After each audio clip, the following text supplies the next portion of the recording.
Okay, people. So, Earth Day, right? It always brings different things looking at the environment and the world we look in. And a new documentary is called 12th Hour. Now, this is a look at climate change. And I have to say, it's a slightly different approach to a lot of the stuff that we usually see, which, yeah, I feel it was intriguing, right? So this is from director Susan Kucera. I feel that's how you say it, Susan Kucera. Right, I believe it's written by Jim Swift, who also produces and executive produces the piece.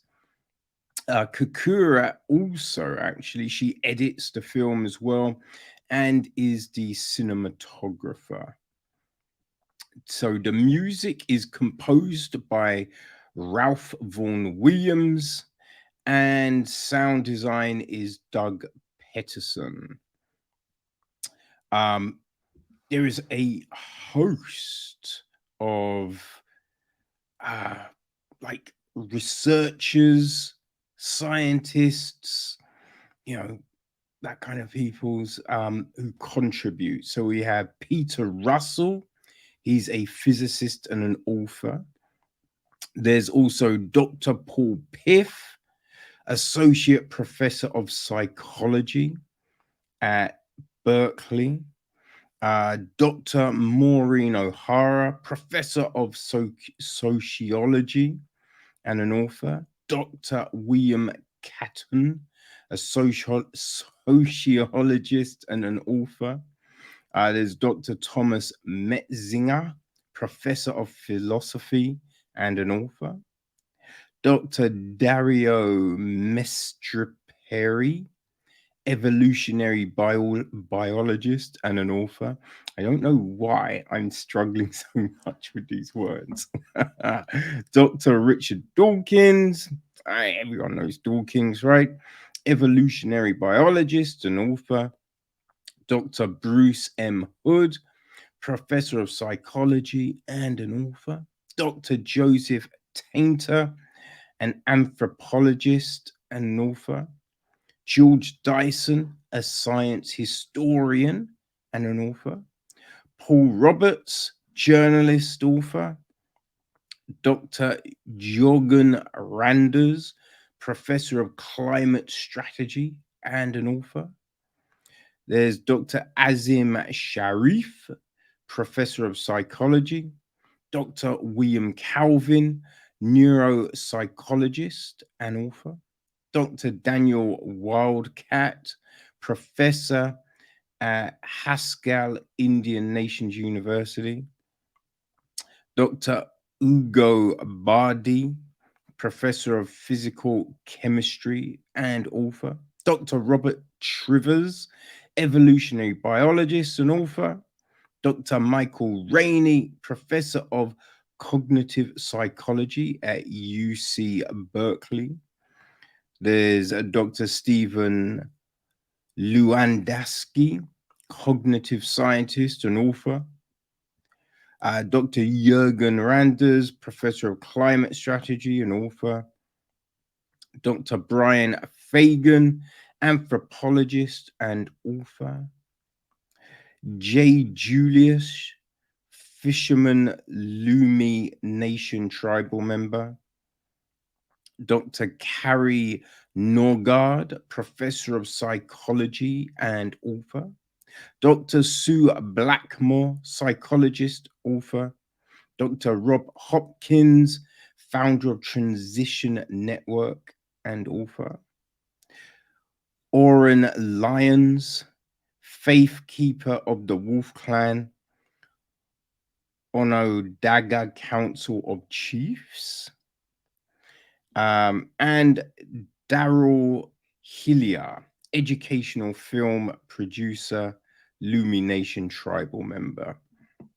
So yeah, all of them contributed, and it is narrated by David Morse. Okay, so the gist is this: climate affects nearly every aspect of our lives, from our food sources to transport infrastructure to shelter and clothing. It is representative of our livelihoods, our health, and our future. In recent years, however, science has proven that warmer temperatures over time are changing weather patterns and disrupting the balance of nature, which poses great risks to humanity and all other forms of life worldwide. With insight from noted evolutionary biologists, climate scientists, cognitive researchers, and psychologists, 12th Hour explores how human traits evolved to solve short term challenges for our immediate survival and how we might bridge the gap between short and long term planning. So, yes, that is it. And I think that's, I think one of the interesting things about this, because it's looking at behavioral change rather than anything else. Usually, right, with these sort of things, the approach is looking at manufacturing practices or, you know, food sources, right? How many times if you want something like this and it's like everyone should be vegetarian or vegan, which makes no sense, right? Because it's still not going to solve the problem, right? It's still not a viable thing. But there's all of these different viewpoints, right? Sometimes it's looking at the science of it all and, that kind of aspect. So, the approach, I thought, yeah, that's something a little different. It's definitely something a little different. And, they frame it up with, having these different people talking, right? It is amusing to see how these different brains, as it were, are framed, right? You have some of them who are sitting in front of computer banks, and one guy's standing in front of a dinosaur skeleton. It's just I kind of feel it's just like, they're thinking to themselves, hey, what's gonna make me look smarter, right? What's gonna Gotta respect one dude, because he was just like, I'm just gonna stand in the kitchen. I'm gonna stand in the kitchen, you know what I mean? But yeah, no, so we get these different people and they're all giving their views and their insights into everything that's going on, right? And yeah, we get this kind of thought about the way humans have evolved, right? And it's just like, yo, how people used to live, without technology and everything like that. So the thinking was, right, how do I get food for today? Because there was no fridges or freezers, you know what I mean? Like no preservatives. So it's just like, right, how do we survive? And it's the understanding of like you knew your local area, but that was it. So you only focused on that. And now, where we have all this technology, we can see what's happening all over the world.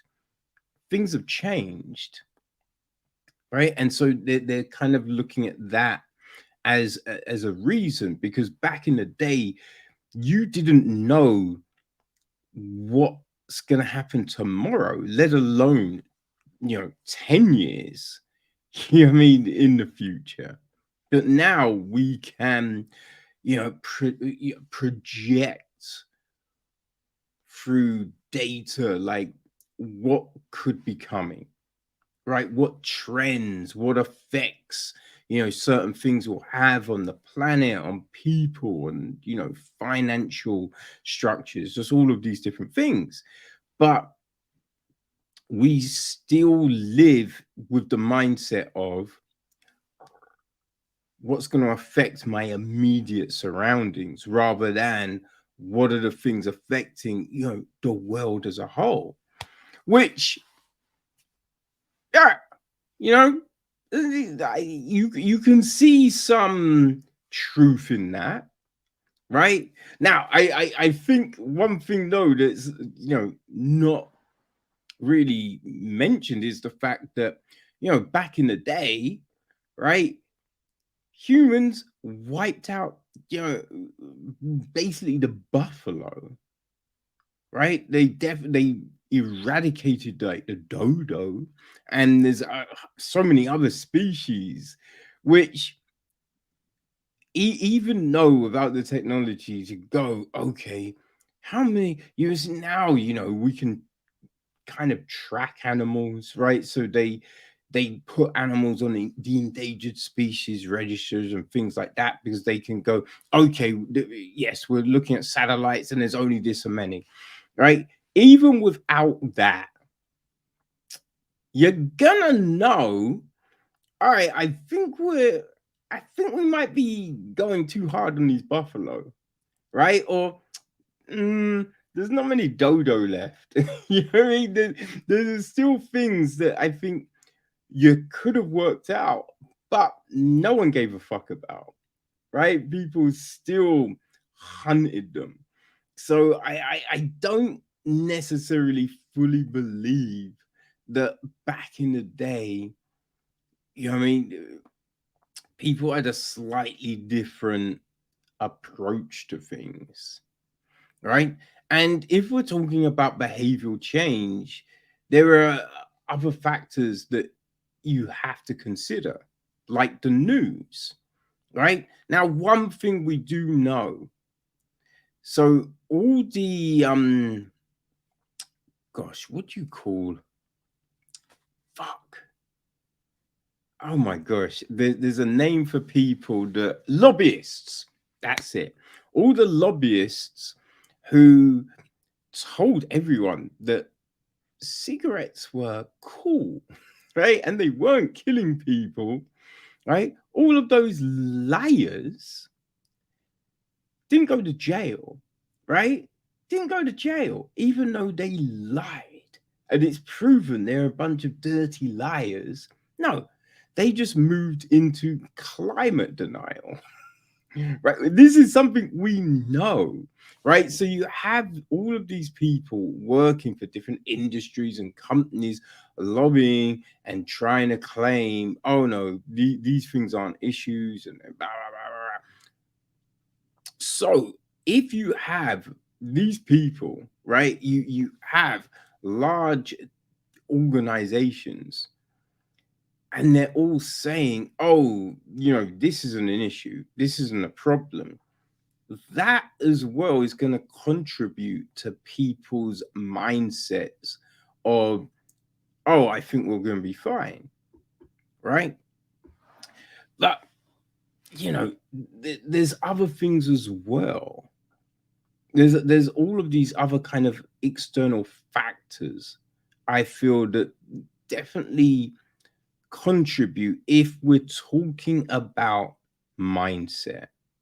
If we're gonna address it like that and say it is human evolution that is impacting this because we aren't forward thinking enough, even though we technically have the technology to be all that forward thinking, but we still kind of live in the what's affecting me, right? If we're using that approach, I kind of feel that you also need to address some of these other topics, right? Some of these other factors that help influence people's point of view, because with all of these people, these lobbyists and these other organizations, right? If they're constantly on the news, saying a a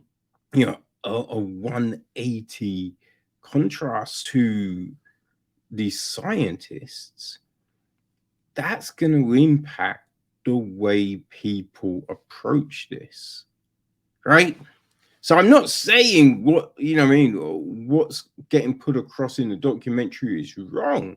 It's definitely interesting, you know, but there are I kind of felt there are these other things that should also be addressed. Because it makes sense to do that. And it is one of the issues I kind of feel with these sort of documentaries, because they never really address the full picture. Every one of them is interesting, right? They all bring up these great points, but they're working in unison. No, not working in unison. They're working in silos.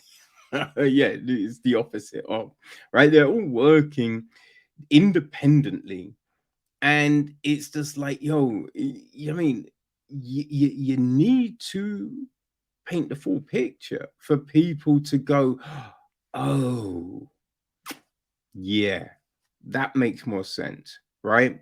All of these things are impacting. So let's try and address some of them at least. You know what I mean? But yeah, this look, it's a well put together piece. Very interesting. Very, very interesting.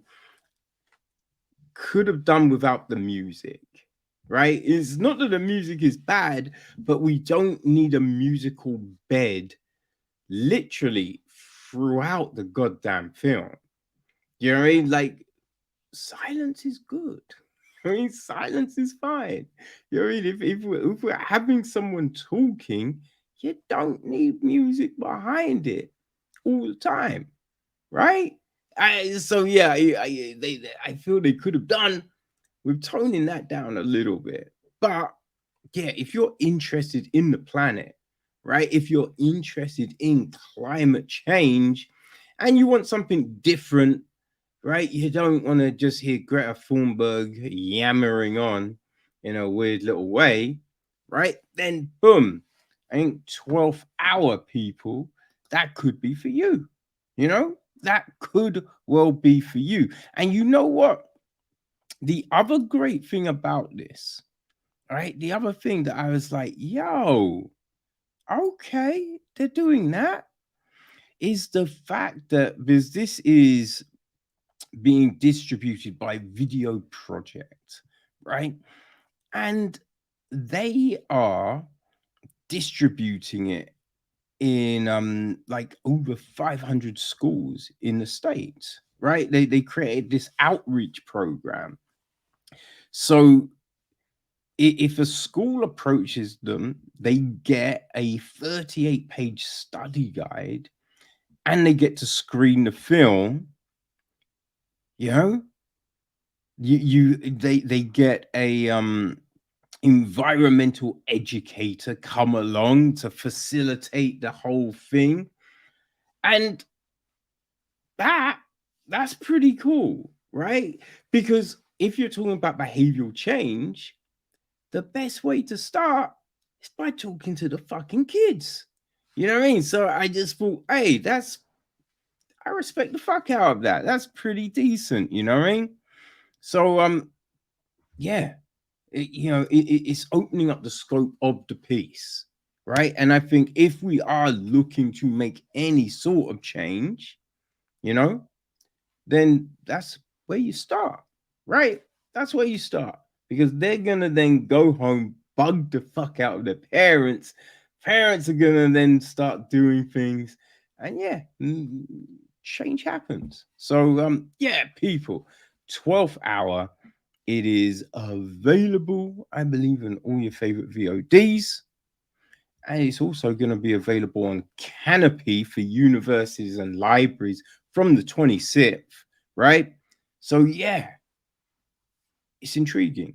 It's intriguing, and they're dropping a lot of knowledge. So, yeah, if you are down with climate, well, and down with climate change, not just with I like climate, right? If you are down with trying to, reverse global warming, all of that kind of thing, then yeah, people, I think you're going to be very interested in what is said in the 12th hour. Not D, it's just 12th hour. So yes, there you go, people, in